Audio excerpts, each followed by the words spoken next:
Гістарычныя помнікі не людзі.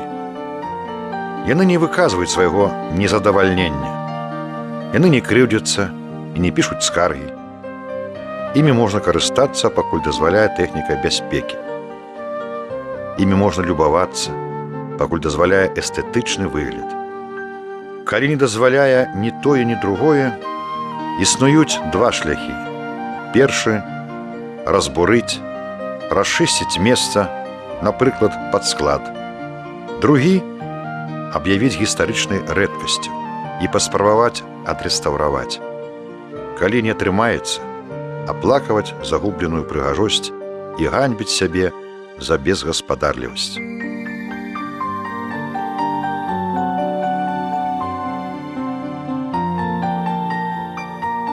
Не вельмі зручна дарога вядзе да месца, дзе знаходзіцца сядзіба, помнік архітэктуры канца 19 стагоддзя. Каменны мост, які ніяк не абмінуць, шмат пабачыў на сваім вяку. Сёння не кожны адважыцца не тое, што праехаць, а прайсці па ім.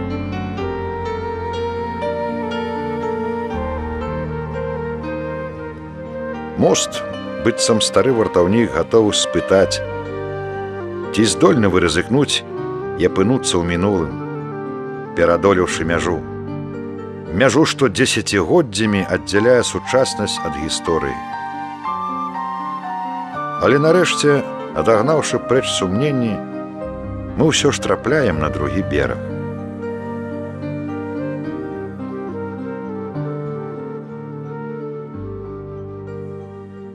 Чырвоны будынак дзіўных абрысаў, нібы вытанчаная цацка, адкрываецца воку романтычнай аправе дрэў старажытнага парку.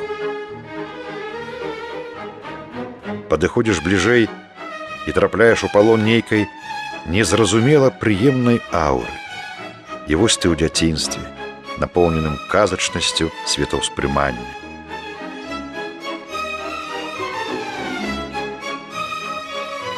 Здаецца, вось-вось да ўваходу пад'едзе карэта. Ступіць з яе на брукаваную дарожку пан з паненкай. Прыязна прывітаюцца, ды нетаропка уздымуцца па лесвіцы ў вялікую залу.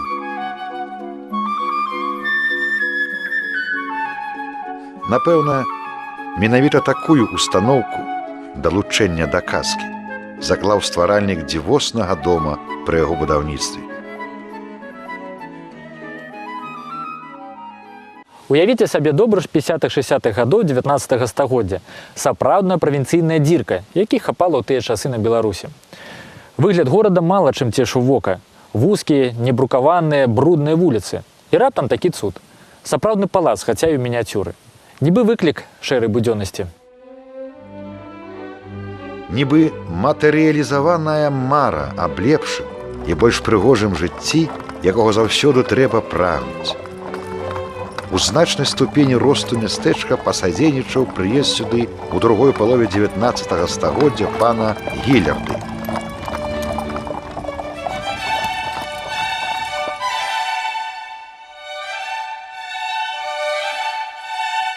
Так мясцовыя жыхары дагэтуль называюць уладальніка тутэйшых мясцін Мікалая Мікалаевіча Герарда. Прадстаўнік заможнага роду, які вылучаўся высокай культурай, эрудыцыяй, патрыятызмам і гаспадарлівасцю, быў менавіта такі. Шэрасць штодзённасці ён імкнуўся ператварыць у квітнеючы сад. У Пецярбурзе у рускім музеі ёсць знакамітая карціна Рэпіна, на якой паказана пасяджэнне царскага дзяржаўнага савета. Сярод асоб, якія засядаюць, ёсць і Мікалай Герард. Па паходжанні латышскі дваранін, ён скончыў Санкт-Петербургскі універсітэт. Падчас праўлення Аляксандра II быў абраны міравым суддзёй. Затым кар'ера пайшла па ўзыходзячай. Старшыня Петербургскага міравога з'езда, обер-пракурор 4-го дэпартамента Сената, старшыня Варшаўскай судовай палаты, сенатар грамадзянскага касацыйнага дэпартамента Сената. Далей, болей. 2 гады Герард выконваў абавязкі галоўнага кіраўніка установамі імператрыцы Марыі Фёдоровны. але асаблівых вышынь ён дасягнуў у цараванні Мікалая II. Член Дзяржаўнага савета, генерал-губернатар Фінляндыі. Іншымі словамі, намеснік цара. Згоду на кіраванне Фінляндыі ён даў не адразу. Між тым некаторыя асобы былі гатовыя душу залажыць, каб папасці ў міністры і генерал-губернатары. Вось толькі ў 1905 годзе, у той вар'яцкі час, і яны ўцякалі з гэтых пастоў. А Герард адмаўляўся ад фінляндскага генерал-губернатарства з-за сціпласці. Ён і кіраваў Фінляндыяй у прымірительным духу. І вёў па тым часе даволі разумную палітыку. Такой лаяльнасцю ён дасягнуў бы жадаемага аб'яднання з Расіяй. Гэты шлях павольны, затое трывалы і бяскроўны.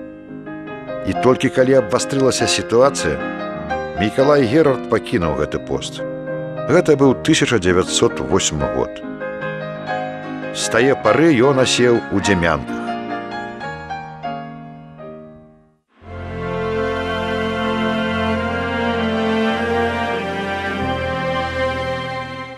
Уладанні Мікалая Герарда былі вялікімі. Яны займалі значную тэрыторыю сучасных Добруджскага і Веткаўскага раёнаў Гомельшчыны. Яшчэ сёння старажылы Дзем'янак ведаюць дакладную граніцу паміж уладаннямі князя Герарда і гомельскага уладара Паскевіча. І называюць грыбныя і ягадныя месцы па-старому – княжацкі лес, княжацкая канава. Справа ў тым, што дарэвалюцыйны час, каб трапіць у лес па грыбы і ягады, трэба было набыць у паноў спецыяльны талон. Па прыездзе ў Дземянкі Герард выклікаў пецярбургскіх архітэктараў. І было гэта крыху больш за 100 гадоў таму. Грошы ў графа вадзіліся, і таму гэтую справу адкладваць не было прычыны. Самаму моднаму тагачаснаму архітэктару быў замоўлены праект. Цяжка працаваў над ім дойлід, каб дагадзіць пажаданням вяльможнага заказчыка. Ён даволі хутка пабудаваў раскошны княжацкі палац над рачной стромай. Палац быў абнесены белай цаглянай сцяной па тыпу палаца князя Паскевіча ў Гомелі. Урэшце, будаўніцтва было скончана. Новы палац сапраўды ўражваў. У ім лёгка спалучаліся архітэктурныя стылі. Дойлід уклаў у праект свой талент і густ. На ўрачыстае адкрыццё палаца былі запрошаны багатыя і знатныя людзі з Масквы і Пецярбурга. У еўрапейскай архітэктуры на той час расквітнеў стыль мадэрн. У гэтым стылі, пасля панаваўшых неакласікі ці эклектыкі, архітэктары ўпершыню пачалі ствараць нешта сапраўды новае. І гэты велічны гмах быў пабудаваны ў стылі мадэрн. Некаторыя гісторыкі спяшаюцца называць рэзідэнцыю Герарда мадэрнам з элементамі псеўдарускага стылю. Аднак ёсць думка навукоўцаў, што ў гісторыі культуры псеўда не бывае. Былі такія стылі, як готыка, рэнесанс, класіцызм. Быў і рэтраспектыўны рускі стыль. Менавіта так трэба называць стыль, які вызначаўся як псеўдарускі. У савецкія часы пад прыстаўку псеўда і знішчалі храмы, зруйноўвалі. Вось што значыць даць неправільную ацэнку твору мастацтва, а тым больш шэдэўру. Дойлід Дземянкаўскага палаца нібы ўзарваў пластыку сцяны. Сама канструкцыя нібы імкнецца да свабоды. А дэкор аплятае сцены і брамы ўваходаў. Але гэта толькі на першы погляд. Калі вочы і душа адчыняюцца, то разумееш, як далёка архітэктар адышоў ад тых ці іншых канонаў. Сцены палаца быццам выконваюць каменную сімфонію. А муры сцен гучаць сапраўдным акампанементам галоўнай тэме. Цяжка знайсці ў сусветнай архітэктурнай спадчыне нешта блізкае. Гэта фантастычны, мудрагелісты і вытанчаны мастацкі твор, закончаны ў кожнай дэталі. Такая архітэктура была заклікана сцвярджаць прывілейнае арыстакратычнае становішча ўладароў, падтрымліваць бачнасць багацця, канкурэнтаздольнасці і дзелавітасці. Палац Герарда ўзведзены з адкрытай, неатынкаванай цэглы, і таму адначасова адносіцца да так званага цаглянага стылю, дзе кладка выкарыстоўвалася як дэкаратыўны матэрыял. Праект каменнага палаца на той час вылучаўся арыгінальнасцю.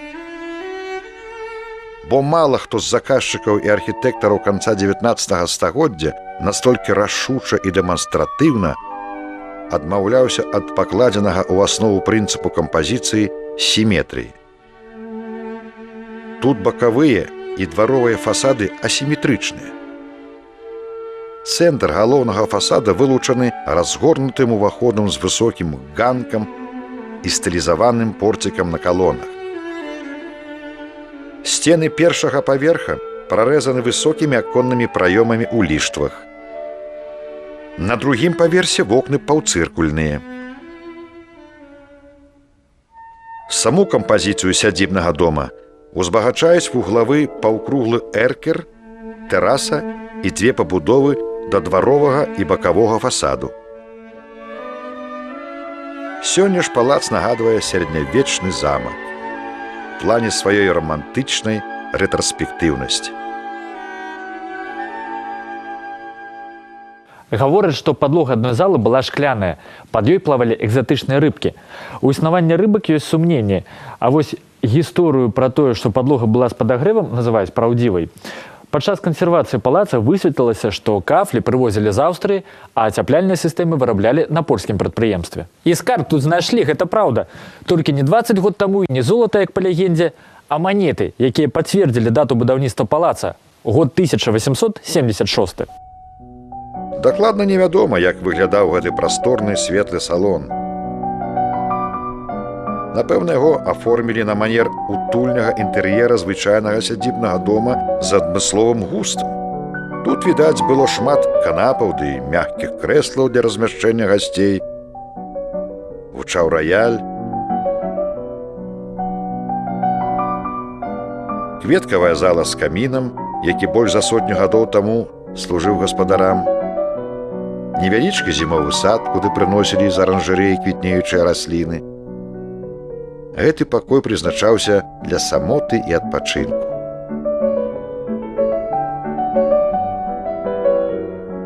Паляўнічы кабінет, аздоблены трафеямі, дзе пад кілішак каньяку, папыхваючы люлькамі, гадзінамі маглі распавядаць аб сваіх прыгодах у пушчанскіх лясах сябры Мікалая Герарда. Сядзіба Герарда цалкам адлюстроўвае характар гаспадара. Цёмныя дрэвы сада ўсё дыхае халоднасцю і разлікам, строгім парадкам жыцця Герарда. Нават дом яго стаіць на пакатым узгорку, нібы паказваючы, які ён непрыступны. За густымі зараснікамі не толькі зняць, але і разгледзець няпроста. Сядзіба гэта блукаючая, яна стварае замкнёную прастору. І нават у занядбанным стане хутчэй нагадвае маляўнічую паштоўку. А навокал сядзібнага дома раскінуўся парк, закладзены ў другой палове 19 стагоддзя.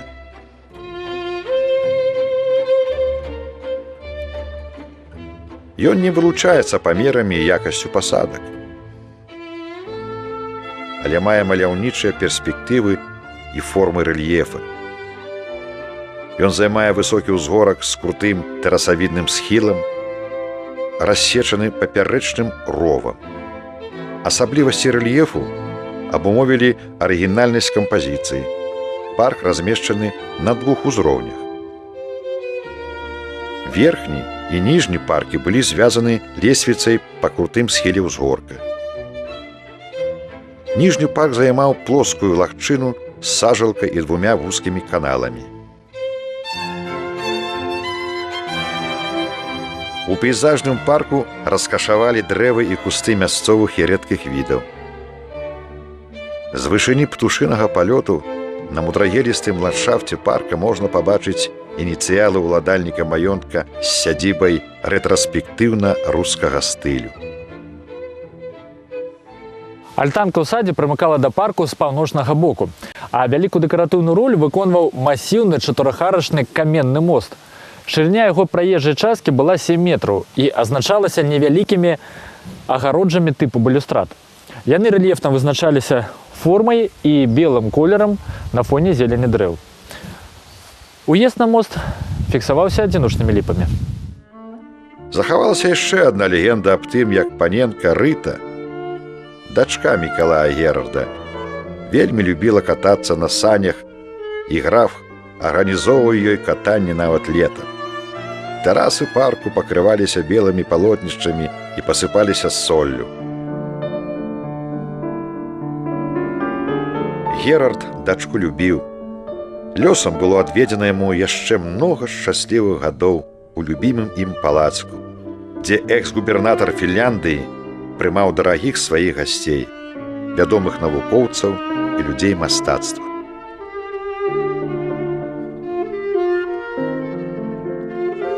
Урэшце рэшт, гэта прыгожая, непрыступная і нешчаслівая пабудова стала і яму не патрэбна.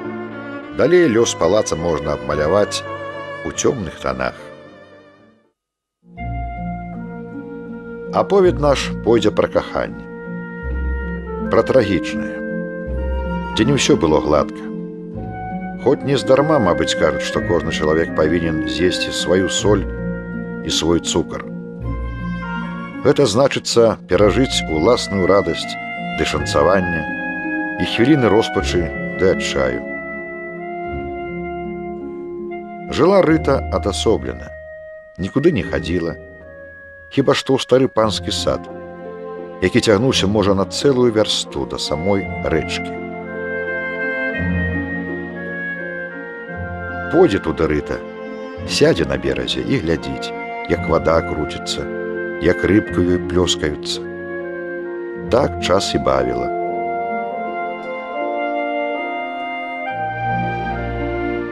У госці з бацькам да багатых суседзяў паненка ездзіць не любіла. Герард гэта ведаў і не прымушаў. Не хоча, хай сабе дома пабудзе. Гэта яе справа.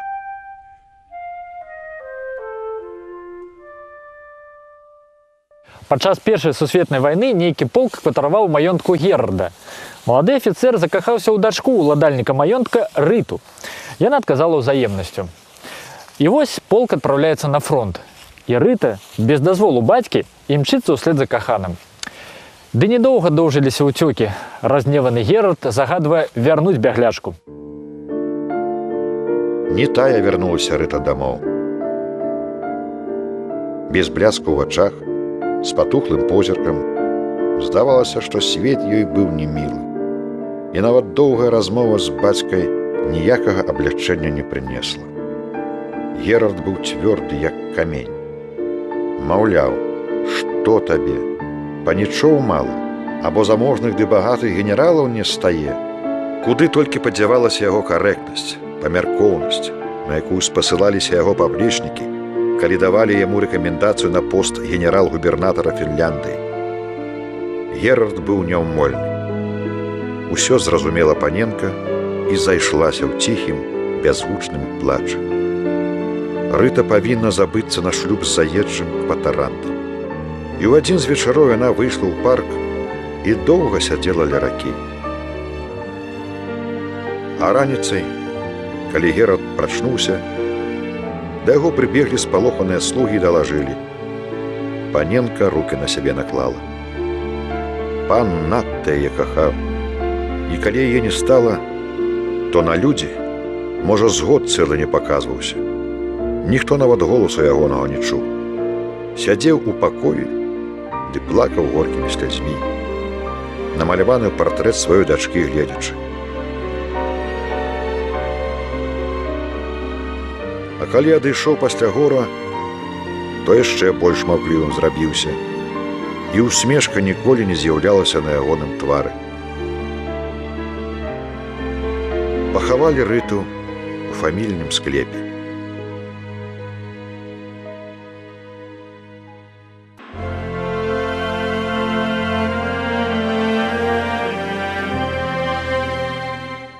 Пасля Герардаў у палацка было немала гаспадароў. Пасля рэвалюцыі 1917 года маёнтак нацыяналізавалі, тут арганізавалі дом беспрытульніка. У далейшыя савецкія гады тут размяшалася спецшкола. У летні перыяд маёнтак выкарыстоўваўся пад піянерлагер. Будынак доўга збіраліся рэстаўраваць. Аднак год 1986 паламаў планы. З тае пары панскі дом – экспанат змрочнага чарнобыльскага музея. Чарнобыль прынёс галаўны боль. Калі цягнуць цяжка і кінуць шкада. Вёску дземянкі выселілі, а помнік застаўся і выглядае дзікавата. І складваецца ўражанне, што гэта змрочнае маналітнае збудаванне не рэстаўруецца, а дагнівае.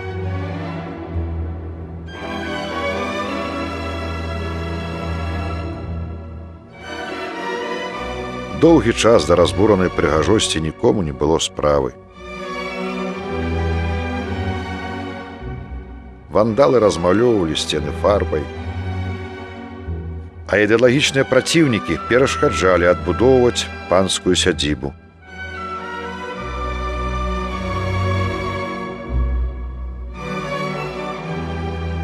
Першымі выказалі пашану палацу гісторыкі і архітэктары. Будыніну закансервавалі.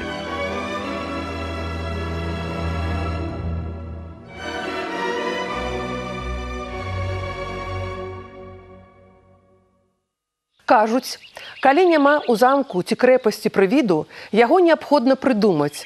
Дарэчы, у маёнтку Герарда таксама пачынаюць гаварыць пра ўсялякія анамаліі. Хтосьці ў нас ужо бачыў загадкавыя агні, хтосьці шукае камеру якавіднай формы, пра якую пісаў Пікуль, а хтосьці бачыў нават прывід Кацярыны II, хоць яна і не мела ніякага дачынення да будаўніцтва палаца. З гадамі сосны схавалі палац Герарда ад вачэй людскіх, загарадзілі ад дарогі. Цяпер пад шатамі старых дрэў адчуваецца ціш і спакой. Запаволенасць жыцця пачатку 21 стагоддзя. Праз гады закінутасці яшчэ лёгка прасочваецца колішні арыгінальны план маёнтка. Будынак і сёння прыемна ўражвае сваімі экзатычнымі формамі. Хаця рэальнага гаспадара ў палаца няма і пакуль не прадбачыцца. Знайсці прымяненне ў вёсцы, якой па сутнасці няма, пагадзіцеся, досыць праблематычна. І калі расколіны ў мурах прывядуць да абвалу, гэта будзе незваротная страта для архітэктурнай спадчыны краіны. Але выйсце з сітуацыі ёсць. Маецца на ўвазе пераўтварэння аварыйных руін у руіны трывалыя і дагледжаныя. Балазе рэстаўрацыйная навука валодае методыкамі кансервацыі нават самых праблемных помнікаў спадчыны. Крыху статыстыкі. Да пачатку рэвалюцыі іх панскіх сядзіб было каля 100. Да Чарнобыля іх захавалася 40, а сёння і гэтай лічбы няма. Рэальна можна казаць пра 29 панскіх сядзіб. Сядзібы Гомельскай вобласці – гэта наша Атлантыда, якую мы імкліва страчваем.